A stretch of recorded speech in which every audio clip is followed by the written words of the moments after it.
Good morning class.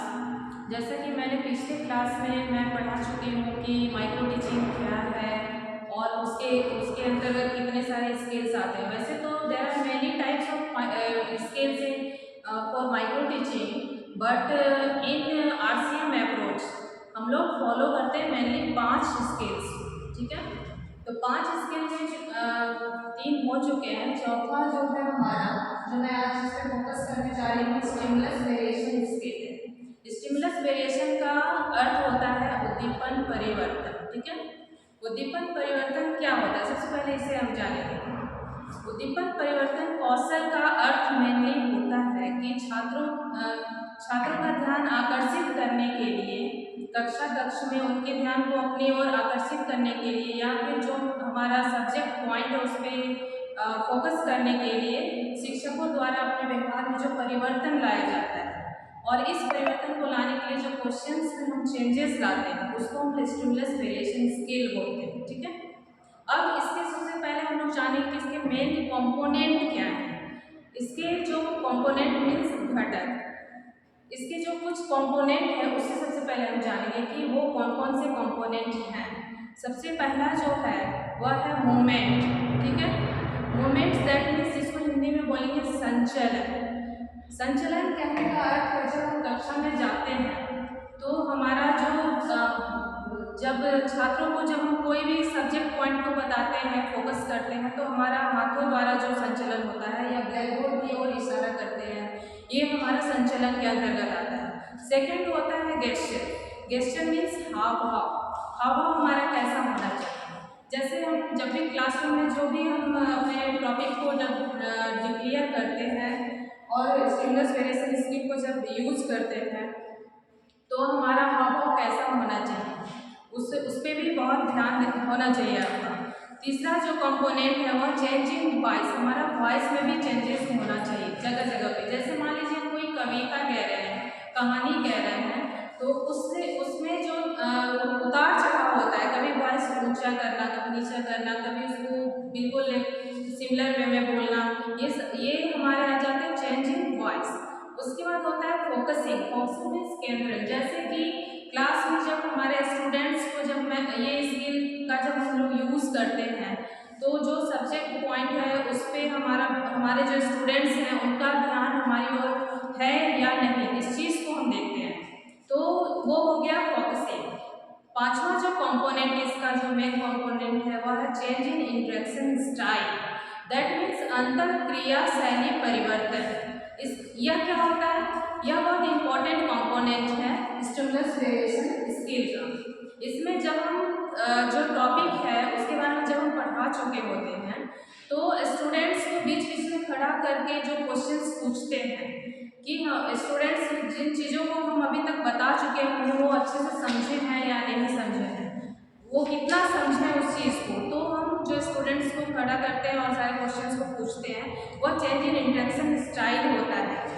छठा जो component है वह है पॉजिंग मीन्स मौन धारण करना। दैट मीन्स पढ़ाने के क्रम में कभी भी हमें शांत भी होना चाहिए, मौन भी होना चाहिए कि बच्चे जो है उनका ध्यान किधर है, उनका ध्यान पूरी तरह से हमारे ऊपर है या नहीं, उस टॉपिक पे है या नहीं, वह हो जाता है मौन विराम। ठीक है, और सातवां जो कंपोनेंट है वह है ऑडियो विजुअल स्विचिंग। ठीक है, उसको उसका जो मीनिंग होता है श्रव्य दृश्य परिवर्तन। दैट मीन्स जो बीच बीच में जब हम स्टिमुलस वेरिएशन स्किल का यूज करते हैं तो उसके लिए हम जो टीचिंग एड का यूज करते हैं, ब्लैक सीट का यूज करते हैं, टीचिंग एड का यूज करते हैं, वो सारी चीज़ें ऑडियो विजुअल स्विचिंग के अंतर्गत आते हैं। उसके बाद लास्ट जो हमारा कंपोनेंट है वो है physical involvement of the peoples.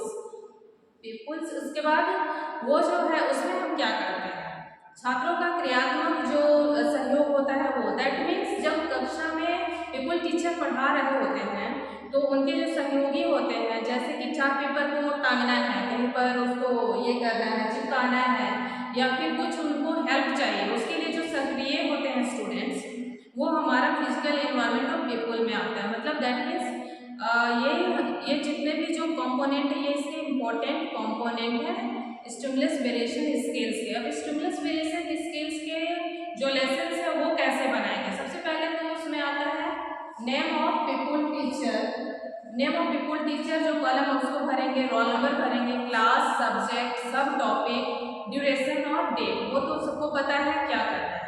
उसके बाद उसमें जो क्वेश्चंस का जो हमारा पैटर्न होगा, दैट मींस यहाँ पर जैसे कि आप लोग देख पा रहे हैं सीरियल नंबर है, पीपुल टीचर एक्टिविटी है, पीपुल्स एक्टिविटी है, यूज ऑफ टीचिंग एड है, यूज ऑफ ब्लैक बोर्ड, ठीक है। इसमें जो मिनिमम जो क्वेश्चंस ले आए कम से कम 3 क्वेश्चन आपको यहाँ पे फिल करना है। आप वैसे 4, 5, 6 जितना जगह है उतना कर सकते हैं। इसमें जो क्वेश्चन का पैटर्न होगा वो fill in the blanks form में होगा।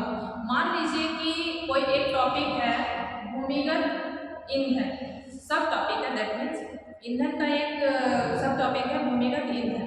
उसमें हम एक जैसे सबसे पहला जैसे कि क्वेश्चन अगर लेते हैं कि पेट्रोलियम एक डैश ईंधन है, कैसा ईंधन है, उसका आंसर क्या आएगा, जो आंसर आएगा जो क्वेश्चन होगा वो पीपुल टीचर एक्टिविटी में हम फिल करेंगे। पीपुल एक्टिविटी में हम उसका आंसर को फिल करेंगे। आंसर उसका क्या आएगा, जीवाश्म ईंधन है, तो जीवाश्म ईंधन को हम फिल कर लेंगे। सेकंड क्वेश्चन, कोयला एक डैश प्रकार का ईंधन है, किस प्रकार का ईंधन है, तो आंसर क्या आएगा, ठोस, तो ठोस हो जाएगा पीपुल एक्टिविटी में, ठीक है। और पीपुल टीचर एक्टिविटी में क्वेश्चन जो हमारा है वो होगा। थर्ड क्वेश्चन, प्रकृति से असीमित मात्रा में पाई जाने वाली वस्तुओं को डैश कहते हैं, तो इसे क्या कहते हैं, जो आंसर आएगा उसको फिर यहाँ पे फिल करना है। अक्षर प्रकृति संसाधन, तो वो हमारा यहाँ पे हो गया। लेकिन यहाँ यूज ऑफ टीचिंग एड जैसा कि है, तो जो भी हमारे क्वेश्चंस है उससे रिलेटेड जो हम आंसर कर रहे हैं उसी से रिलेटेड हमारे यहाँ टीचिंग एड भी यूज होगा। उसके लिए हम कलरफुल पेजेस, स्केच पेन्स, वो सारी चीज़ों को यूज करके हम यहाँ पे इसको पेस्ट करेंगे। और use of black board, use of black board में क्या करना है, ब्लैक शीट का यूज करना है। ब्लैक बोर्ड तो मैक्सिमम लोगों ने जैसा कि बचपन से देखते आए हैं कि ब्लैक होता है, आजकल व्हाइट भी होता है, लेकिन ब्लैक शीट का यूज करेंगे क्योंकि व्हाइट पेज है तो थोड़ा अट्रैक्टिव लगेगा, तो इस पर हम ब्लैक बोर्ड का वर्क करेंगे। इसके बाद एक नेक्स्ट स्लाइड, इसके बाद जो है हमारा क्लोजिंग स्टेटमेंट आता है। ये जब हम फिल कर लेते हैं तो क्लोजिंग स्टेटमेंट को हम लिखते हैं। क्लोजिंग स्टेटमेंट में क्या लिखेंगे, हिंदी में जैसे कि मैं यहाँ पर पढ़ा रही हूँ, हिंदी में ये भी बता रही हूँ कि उद्दीपन परिवर्तन कौशल का कक्षा में प्रयोग करते समय छात्र इससे संबंधित प्रश्नों को सुन रहे थे तथा उत्तर दे रहे थे, अतः कुल मिलाकर उद्दीपन परिवर्तन कौशल प्रभावशाली रहा, ठीक है। ये हमारा लेसन प्लान इस तरह से इसका बनेगा। आप लोग उम्मीद है कि समझ चुके हैं इस चीज़ को, और पूरा विश्वास है कि आप लोग इस चीज़ को बहुत अच्छे से समझ चुके हैं। Thank you very much.